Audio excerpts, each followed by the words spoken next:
Մարտի 20-ն է, Երևան, Վաղարշան փողոցում բեռնատարը վրա երթի է ենթարկել հետիոտնին, տղամարդ հա թե կին հետիոտնին, վերջինը տեղում մահացել է, վարորդը փախուստի չի դիմել, դեպքի վայրեն ժամանը ներքին գործի նախարարության, ոստիկանության, բարեկային ծառայության, Երևան քաղաքի գնդի գումարտակներից մեկի պարեկները, գնդի հրամանատար Անդրանիկ Խաչատրյանի, գնդի հրամանատարի տեղակալ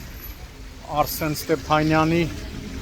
գումարտակի հրամանատար Արմեն Գասպարյանի և վաշտի հրամանատար Արարատ Պետրոսյանի գլխավորությամբ։ Այս պահին պարեկները սահմանազատել են տարածքը,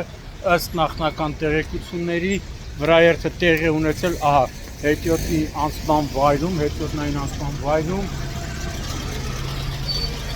դեպքի մասին արդեն տեղեկությունը բարեկային ծառայության Երևան քաղաքի գնդից փոխանցել են Հայաստանի քննչական կոմիտեի,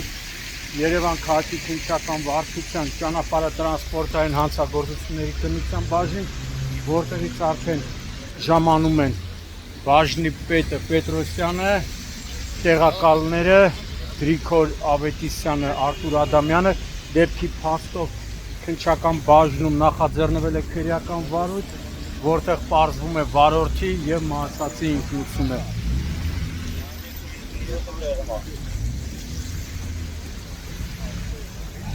Բավականին հեռու է մեքենան կանգնած, բեռնատարը վրաերթի վայրից։ Բեռնատարն է, որի տարածքը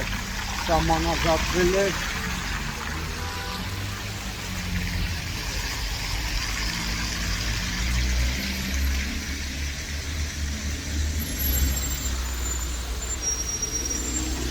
Այս բեռնատարն է,